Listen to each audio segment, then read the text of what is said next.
오늘 성경 말씀은 고린도후서 7장 5절로 11절입니다. 고린도후서 7장 5절로 11절 말씀 교독하겠습니다. 고린도후서 7장 5절로 11절.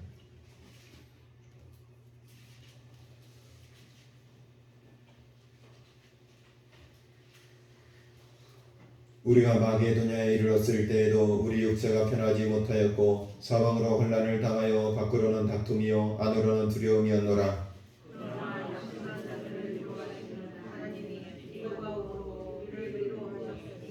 그가 온 것뿐 아니요 오직 그가 너희에게서 받은 그 위로로 위로하고 너희의 사모함과 애통함과 나를 위하여 열심히 있는 것을 우리에게 보고함으로 나를 더욱 기쁘게 하였느니라.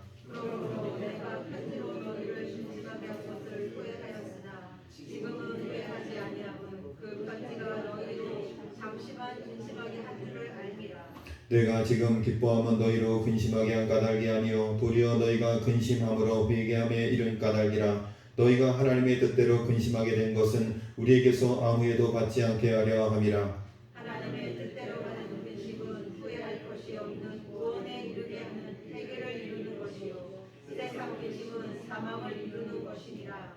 함께 읽겠습니다. 보라 하나님의 뜻대로 하게 된 이 근심이 너희로 얼마나 간절하게 하며 얼마나 변증하게 하며 얼마나 분하게 하며 얼마나 두렵게 하며 얼마나 사모하게 하며 얼마나 열심히 있게 하며 얼마나 바라게 하였는가. 너희가 그 일에 대하여 일체 너희 자신의 깨끗함을 나타내었느니라. 아멘. 할렐루야. 우리 앞뒤 작은 성도 인사하겠습니다. 식사 잘하셨습니까? 반갑습니다. 장님 문 좀 닫아주시겠어요? 네.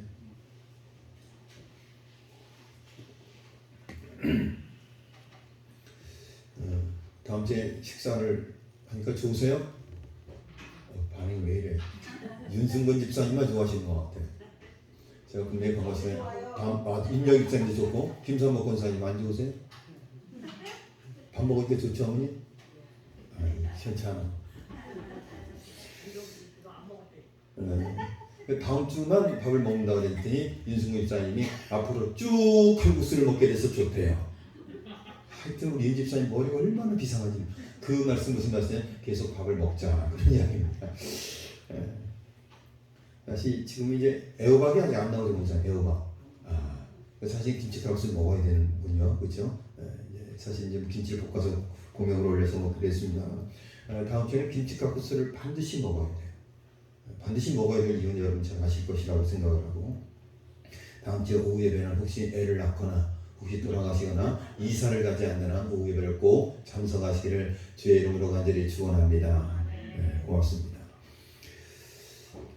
살아가면서 참 부러운 사람이 있어요. 어떤 사람이 부럽냐면 말을 위트 있게 지혜 있게 잘하는 사람. 분명히 불편한 얘기인데도 상대방이 그것을 불편하게 듣지 않게 말을 하는 사람이 있습니다. 그것을 심리학에서 라포라고 이야기합니다. 라포. 그래서 상담하시는 분들은 그런 은사가 있는 것 같아요. 이 상담을 하고 나면 상담을 하면서 그 내담자에게 참 사실 아픈 얘기를 많이 합니다. 당신이 무엇이 잘못됐고 무엇이 틀렸고 이건 잘못됐습니다 라고 이야기하면 보통 사람들이 이야기하면 그 이야기를 듣고 상처를 받는데 이 상담가들이 이야기를 하면 상처가 안 된다는 말이죠. 참 그런 분들을 보면 그런 부러운 마음이 있습니다. 우리가 사람들을 만나고 또 자녀를 양육하고 이런저런 대화를 하고 이야기를 하면서 헤어지고 나면 또 이야기를 하고 난 다음에 후회가 될 때가 있어요. 자녀를 키울 때도 마찬가지고 인간관계 속에서 사람들을 만날 때도 마찬가지예요. 야, 그때 내가 괜히 그렇게 말했네. 그 말을 하지 말걸. 여러분 그런 후회가 들지 않습니까? 저도 그런 생각이 들 때가 종종 있습니다. 목사님들과 만나서 이런저런 이야기를 하고 수다를 떨고 집에 돌아와서 생각해보면 야, 그 말을 하지 않았으면 좋았을 텐데 라는 생각이 들 때가 있다는 것입니다. 그런데 이런 후회가 사도 바울에게도 있었다라는 이야기예요. 바울이 고린도 교회에 편지를 보낸 일이 있었는데 그것으로 인해서 사도 바울이 후회하고 그리고 불편했다라고 이야기하고 있습니다. 바울에게 있어서 참 신경 쓰이는 교회가 하나 있었는데 그 교회는 어떤 교회냐면 고린도 교회였습니다. 이 고린도 교회는 바울이 50년경에 제2차 선교 여행을 지나면서 세운 교회가 바로 고린도 교회였습니다. 고린도는 아가야 지방의 수도였고 그리고 무역의 요충지였습니다. 그리고 여러 민족이 왕래하는 곳이었고 그리고 아주 많은 사람들이 왕래하는 곳이었고 또 그것은 문화적으로 아주 부패하고 타락한 지역이었습니다. 그곳에서 예수 그리스도의 복음을 전하는 것은 쉽지 않은 일이었습니다. 그러니까 문화가 다양하고 여러 민족이 왕래를 하고 그리고 아주 경제적으로 부유하고 또 타락하고, 여러분 이런 시대에서 이런 지역에서 복음을 전하는 것은 결코 쉽지가 않다는 이야기입니다. 그 홍대 새 교회라고 있습니다. 이제는 정병훈 목사가 3.1교회를 목회하다가 홍대 쪽에 새 교회를 개척을 했습니다. 홍대에는 젊은이의 문화가 아주 다양하게 발현되는 곳입니다. 뭐 버스킹도 많이 하고요. 그리고 여러 가지 문화 공연도 많이 있습니다. 또 다시 말하면 문화적으로 아주 타락한 곳이었습니다. 그곳에 교회를 세운 이유가 무엇일까? 과연 그곳에서 복음을 전하는 것이 과연 쉬운 일일까? 과연 쉽지 않은 일이었을 것입니다. 많은 어려움이 있었을 것입니다. 그럼에도 불구하고 그곳에 교회를 세우게 하신 하나님의 섭리가 있고 계획이 있다는 말입니다. 바로 이 고린도 교회에 교회를 세우는 것은 어려운 일이었고, 그리고 복음을 전할 때 많은 방해와 어려움이 있었다는 이야기입니다. 1년 반 동안 사도 바울은 그곳에 사역하면서 고린도 교회를 세웠습니다. 그리고 제가 예전에 말씀드린 대로 한 곳에서 영원히 목회하는 것이 아니라 순회 목회를 했기 때문에 1년 반 동안 고린도 교회를 개척하고 목회를 하면서 사도 바울은 그 교회를 떠날 수밖에 없었습니다. 그런데 고린도 교회를 떠나고 나서 고린도 교회에 대한 소식이 들려오는데 아주 부정적인 이야기들이 많이 들려왔습니다. 고린도전서에 나오는 내용과 같이 교회 안에서 파당이 생겼고 분열이 생겼습니다. 그리고 성령의 은사들을 많이 받았는데 자신이 받은 은사를 우월하게 여기면서 다른 이들을 무시하는 일들이 있었다는 이야기입니다. 여러 은사는 여러 가지 은사가 있습니다. 방언의 은사도 있고요, 통변의 은사도 있고요, 영성의 은사도 있고요, 신유의 은사도 있고요, 환상의 은사도 있고요. 여러 가지 은사들이 있습니다. 반면에 은사를 받지 못한 사람들도 있습니다. 그러니까 내 은사가 더 우월하다, 네 은사는 약한 은사다, 왜 너는 은사를 받지 못했는가? 고린도 교회 안에 다양한 은사가 있었지만 그 은사로 인하여서 서로 무시하고 서로 멸시하면서 서로 파단과 분열이 생기게 되었다라는 이야기입니다. 이런 가운데 바울이 편지를 써서 보냈습니다.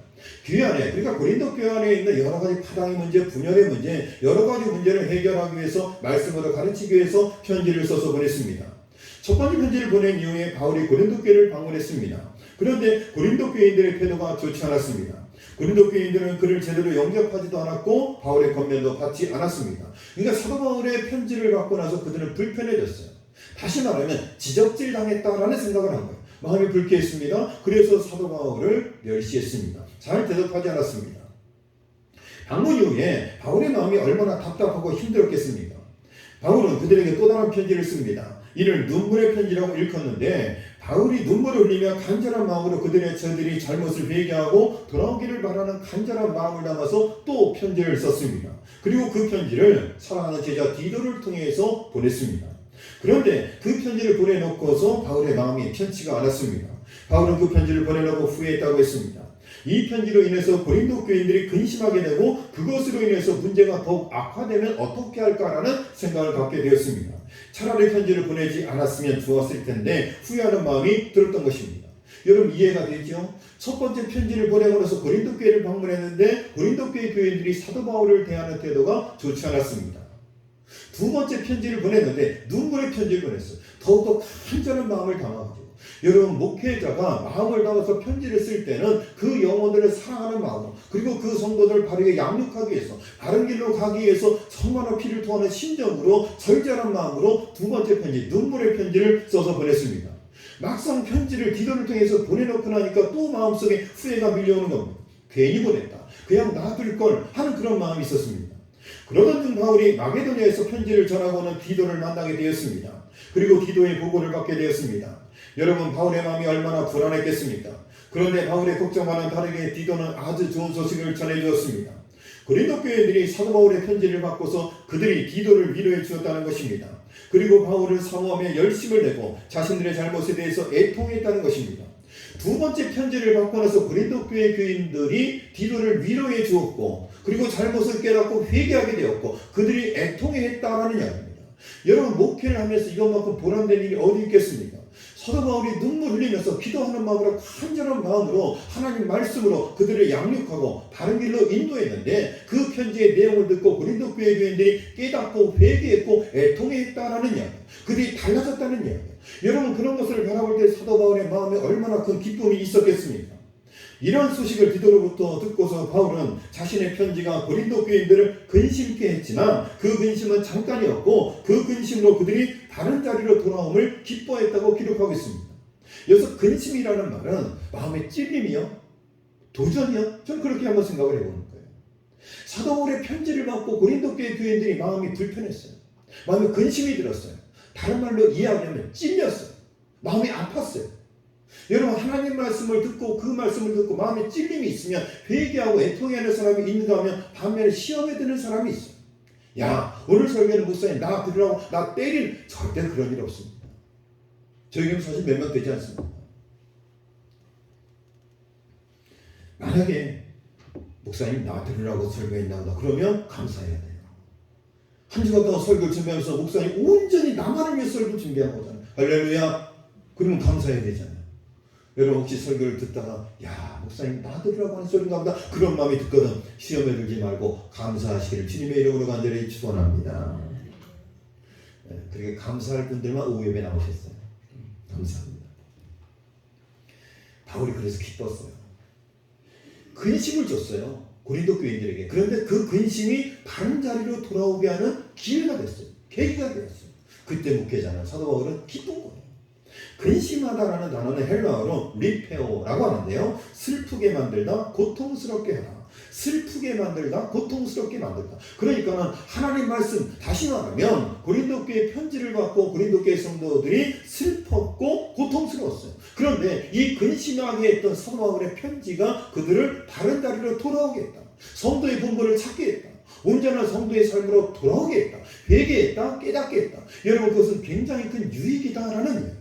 여러분, 하나님 말씀을 듣고 여러분 마음속에 근심이 생긴다면 여러분 하나님 앞에 감사할 수 있는 저와 여러분 될 수 있기를 간절히 주로 축원합니다. 여러분 살아가면서 근심이 없으신 분은 아마도 없으실 것입니다. 그런데 오늘 말씀을 통해서 우리가 해야 할 하나님의 뜻대로 하는 근심은 무엇이고 어떠한 유익이 있는지를 함께 나누길 원합니다. 첫 번째, 하나님의 뜻대로 하는 근심은 회개와 구원에 이르게 하는 근심입니다. 그러니까 하나님의 뜻대로 하는 근심, 그러니까 여러분에게 찔림이 있고 여러분에게 도전이 된다면 그 근심은 여러분들을 회개하고 구원에 이르게 한다라는 얘기예요. 그러니까 여러분이 하나님의 말씀을 들을 때 그 말씀을 통해서 회개와 구원에 이르게 하는 놀라운 능력과 역사가 있기를 주의 이름으로 간절히 축원합니다. 여러분, 사도 바울이 그냥 편지를 쓴 게 아니에요. 눈물의 편지를 썼어요. 이 눈물의 편지를 고린도 교회에 보냈을 때 교인들은 그의 편지를 읽고서 자신들의 잘못을 깨닫고 근심하게 되었습니다. 그런데 그들은 바울의 편지를 받기 전에는 자신들의 상태에 대해서 슬퍼하거나 아파하지 않았습니다. 교회 안에 파당이 지어지고 자신이 받은 은사가 다른 이들이 받은 은사보다 우월하다고 서로 다투고, 그리고 거짓 교사들의 유혹되어서 바울의 사도성을 부인하며 바울이 전한 예수의 복음이 잘못되었다고 비방하면서도 그들은 그 일이 근심해야 할 일이라고 생각하지 않았다는 이야기.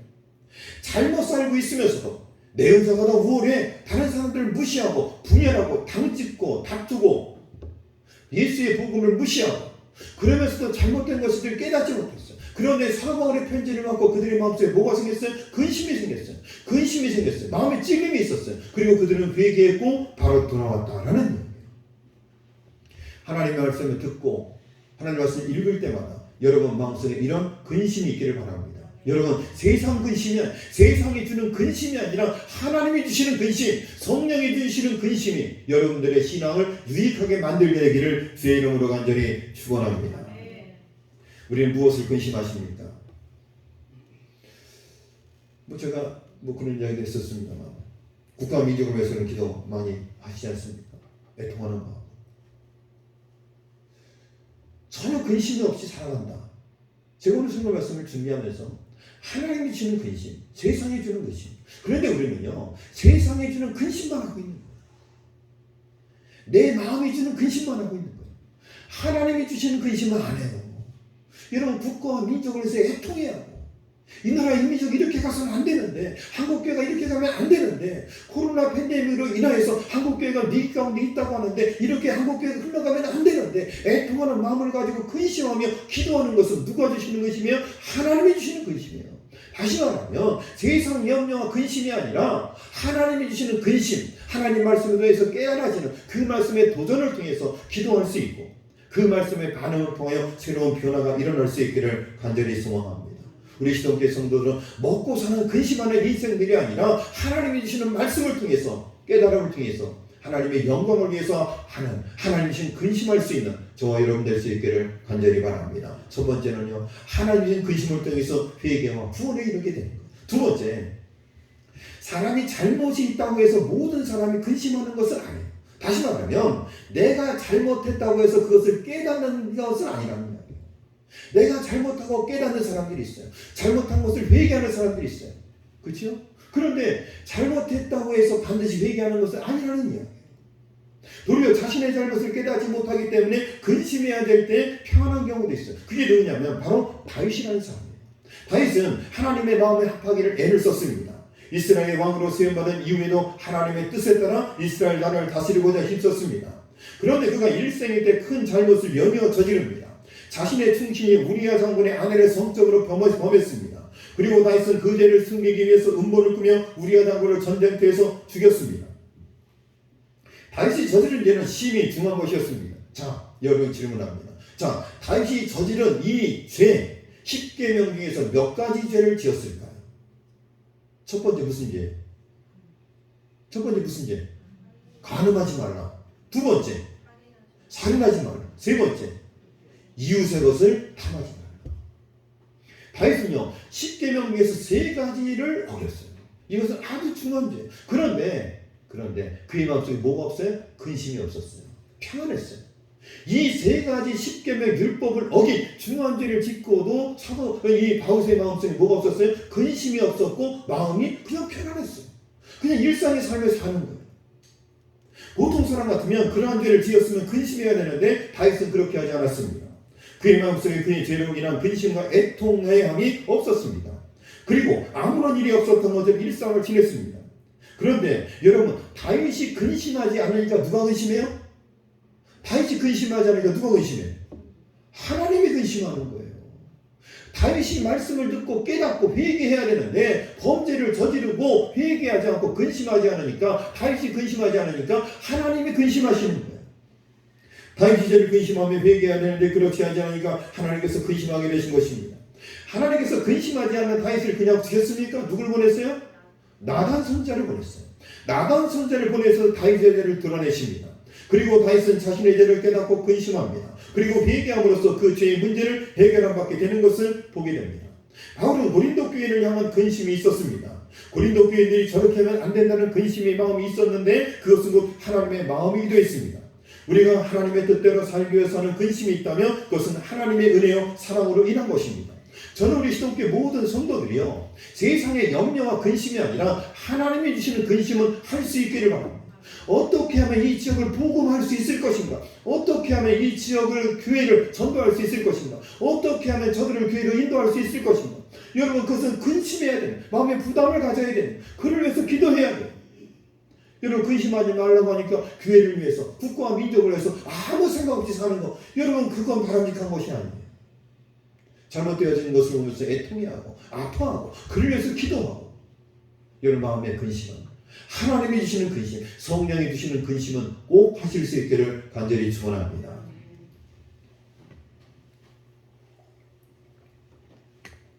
이동훈 목사님의 이렇게 선택하라 라는 책에 보면 이런 이야기가 있습니다. 이동훈 목사님 둘째 아들이 어렸을 때 엄마의 지갑에서 상당히 많은 돈을 훔쳤다고 합니다. 목사님은 그때가 아들에게 매가 필요한 순간이라고 생각해서 20대 정도를 때렸다고 합니다. 그 비철이 20대 때린 거예요. 이렇게 때렸겠어요? 아니에요. 굉장히 호되게 때렸을 것 같아요. 20대를 때렸어요. 그때 목사님의 아들이 아빠에게 매를 맞고 나서 울면서 이렇게 이야기했습니다. 아빠는 날 사랑하지 않아. 아빠가 나를 사랑한다는 것은 거짓말이야. 여러분 아들이 왜 이렇게 얘기했을까요? 그까이도 돈 좀 훔쳤다고 날 이렇게 때려? 말로 해도 될 것을 날 왜 때려? 아빠는 날 사랑하지 않아? 너무너무 서러운 거예요. 어리니까 그럴 수 있죠. 목사님이 왜 그렇게 생각했는지 이유를 묻자 아들은 말하기를 아빠는 날 슬프게 했잖아 라고 대답했습니다. 그때 목사님은 그 어린 아들에게 이렇게 말씀했다고 합니다. 아들아 너만 슬픈 게 아니야. 아빠는 더 슬퍼. 아빠 말 잘 들어봐. 내가 잘할 때는 아빠는 기뻐하면서 사랑해. 그리고 내가 잘못할 때는 아빠는 슬퍼하면서 너를 사랑한다. 이게 아버지의 마음이에요. 여러분 자식이 잘하면 기뻐요. 그런데 자식이 잘못되면 부모는 슬퍼하면서 사랑하는 거예요. 여러분 자식이 잘못된 길로 간다고 해서 부모가 자식을 미워합니까? 버립니까? 포기합니까? 여러분 그런 부모는 없어요. 있나 보다 우리 아버지. 저는 아버지가 되게 무서웠거든요. 어머니는 인자하고 자유롭고 아버지는 굉장히 엄하셨어요. 그래서 청소년 시절 때 어긋나갈 수 있는 그런 길이 있었음에도 불구하고 돌아올 수 있었던 것은 아버지의 영향이 크지 않았나. 물론 어머니의 눈물의 기도가 있었습니다만 아버지가 굉장히 엄했기 때문에 그런 부분도 있지 않았나 그런 생각을 해봅니다. 아버지가 엄히 저를 생각한다고 해서 다른다고 해서 아버지는 날 미워해, 아버지는 나를 사랑하지 않아, 그렇게는 생각하지 않았을 겁니다. 우리가 잘못할 때 나보다도 먼저 하나님이 슬퍼하고 계심을 깨달아야 됩니다. 로마서 8장 26절에 보면 성령님이 탄식한다고 기록합니다. 이와 같이 성령도 우리의 연약함을 도우시나니 우리는 마땅히 기도할 바를 알지 못하나 오직 성령이 말할 수 없는 탄식으로 우리를 위하여 친히 간구하시느니라. 여러분, 성령께서 왜 탄식하십니까? 사람이 연약하여 죄를 짓던 고생을 하던 무슨 상관이 있다고 성령님이 탄식하십니까? 그것은 성령님께서 우리를 사랑하시기 때문에 탄식하십니다. 하나님이 우리를 사랑하시기 때문에 이 땅에서 고민 없이 근심 없이 잘못된 길을 걸어가면서 다윗과 같이 간음의 죄를 저지르고 살인의 죄를 저지르고 이웃의 것을 탐하는 죄를 저지르면서 일상의 삶을 살면서 회개하지 않을 때 성령께서는 탄식하는 거예요. 우리 시동교를 바라볼 때, 우리 성도들을 바라볼 때, 한국교를 바라볼 때 성령께서 탄식하지 않으시겠는가? 라는 것을 생각해 봅니다. 이와 같이 하나님은 성도가 연약함으로 죄 가운데 있을 때 탄식하십니다. 그리고 성도가 근심 중에 회개하고 주님께로 돌아갈 때 하나님은 기뻐하시는 것입니다.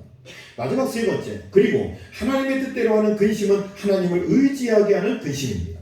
바울은 자신의 죄성에 대해서 민감한 사람이었습니다. 바울이고 하나님 보시기에 얼마나 충성스럽고 선했겠습니까? 하지만 그는 자신 안에 있는 죄성을 살피며 근심했던 사람입니다. 내 안에 나를 보니까 내가 너무 부족하고 연약하고, 제가 전에 그런 말씀드렸잖아요. 내가 죄인 중에 괴수라. 여러분, 사도 바울이 제일 마지막에 쓴 편지에서 자신의 인생 마지막에, 여러분, 나이가 먹어가고 신앙 연조가 깊어질수록 우리는 성장하고 성숙하잖아요. 그런데 성장하고 성숙해가는 그 과정 속에 맨 마지막에 쓴 디모데전서에서 사도 바울은 자신을 죄인 중에 괴수라고 고백하고 있어요. 자신 안에 있는 죄성을 살피며 근심했어요. 여러분, 무엇을 인해서 근심하십니까? 내가 하나님의 말씀과 뜻대로 살지 못하는 것을 인해서 근심했던 경험이 있습니까? 혹시 근심하고 있습니까? 저희도 그런 근심이 있잖아요. 내가 장로님으로, 권사님으로, 집사님으로, 직분 맡은 자로 내가 잘 살고 있는가? 내가 목사로서 목회 잘하고 있는가? 성도의 본분을 다하고 있는가? 여러분, 그런 근심이 있어야 되는 거예요. 내가 이렇게 예수 믿어서 되겠는가? 내가 신앙인으로서 이렇게 살아서 되겠는가? 여러분, 그런 근심이 있어야 돼요. 그런 깨달음이 있어야 돼요. 사도 바울은 그런 근심이 있었어요. 늘 깨어 기도하면서, 하나님 앞에 기도하면서 나는 죄인 중에 괴수다. 자신의 연약함을 바라보며 그는 근심했어요. 저는 이 근심이 하나님 주신 근심, 세상이 주는 근심, 우리 시도교회 모든 성도들은 세상이 주는 근심에서는 영적으로 자유로우며 하나님 주시는 근심에 대해서는 깨닫고 회개하고 하나님의 깨닫게 하시는 그 깨달음으로 더욱더 온전한 성도의 모습으로 하나님 앞에 영광 올려드리는 저와 여러분의 삶이 되시기를 주님의 이름으로 간절히 축원합니다. 사랑과 은혜가 많으신 하나님 아버지, 사도 바울은 성숙한 사람이었습니다. 그럼에도 불구하고 그는 근심했습니다. 고린도 교회가 분열하고 당을 짓고 싸우고 다투고 이단의 유혹에 넘어질 때 가슴 아파하며 그들에게 눈물로 편지를 썼고 그 편지를 듣고 보고 그들을 깨닫고 애통해하며 회개하고 돌아왔습니다. 그때 그에게 기쁨이 있었습니다. 하나님 아버지, 우리가 하나님 말씀을 들을 때마다 깨닫고 회개하고 애통해하면 하늘에서 하나님께서 우리의 선한 모습을 보고 얼마나 기뻐하겠습니까? 하나님 아버지, 날마다 말씀을 듣게 하시고 말씀을 읽게 하시고 깨닫게 하시고 근심하게 하셔서 성령이 주시는 근심으로 우리의 믿음과 우리의 삶이 날마다 새로워질 수 있도록 인도하여 주옵소서. 이 모든 말씀 예수님의 이름으로 기도드렸습니다. 아멘.